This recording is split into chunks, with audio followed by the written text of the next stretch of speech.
इस श्लोक में परमेश्वर के चिंतन की विधि का वर्णन हुआ है।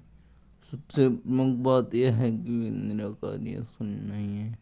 कोई निराकार या शून्य का चिंतन कैसे कर सकता है,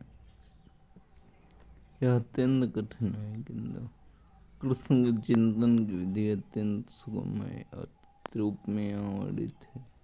पहली बात तो यह है कि भगवान पुरुष स्वयं राम दादा कृष्ण को पुरुष रूप में सोचते हैं। कोई चाहे राम को चिंतन करे या कृष्ण का, वे जिस तरह के हैं इसका वर्णन भगवद गीता के श्लोक में किया गया है।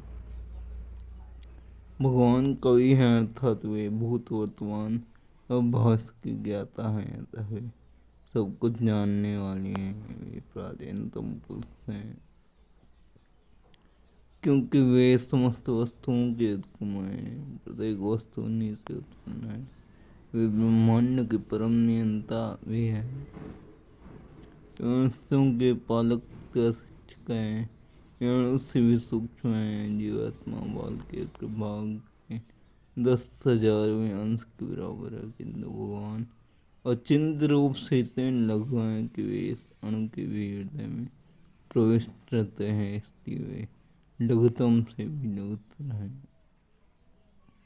कहलाते हैं। परमेश्वर के रूप में वे परमाणु में तथा लघुतम के भी हृदय में प्रवेश कर सकते हैं और परमात्मा रूप में उसका नियंत्रण करते हैं। इतना होते हुए भी वे सर्वव्यापी हैं और सबों का पालन करने वाले हैं। उनके द्वारा लोगों का धारण होता है। प्रायः हम आश्चर्य करते हैं कि ये विशाल लोग किस प्रकार वायु में तर रहे हैं। यहाँ पर यह बताया गया है कि परमेश्वर अपनी अत्यंत शक्ति द्वारा इन समस्त विशाल लोगों तथा आकाश गंगा को धारण किए हुए। स्वयं में अचिंत शब्द अत्यंत सार्थक है। ईश्वर की शक्ति हमारी कल्पना या विचार शक्ति के परे है, इसलिए अत्यंत कहलाती है। इस बात का खंडन कौन कर सकता? वे इस भौतिक जगत में अपने हैं, फिर भी इससे परे हैं।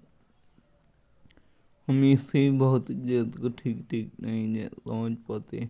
आध्यात्मिक जगत की तुलना में नगण्य है, तो फिर हम कैसे जान सकते हैं कि इसके परे क्या है। अचिंत्य का अर्थ है इस भौतिक जगत से परे, जिसे हमारा तर्क, नीति शास्त्र, दार्शनिक चिंतन छू नहीं पाता, जो कल्पनीय है। तो बुद्धिमान मनुष्य को चाहिए कि व्यर्थ के तर्कों का चिंतन से दूर रखकर वेदों, भगवद गीता तथा भागवत जैसे शास्त्रों में जो कुछ कहा गया है उसे स्वीकार कर लें और उनके द्वारा सुनिश्चित किए गए नियमों का पालन करें। इससे ज्ञान प्राप्त हो सके।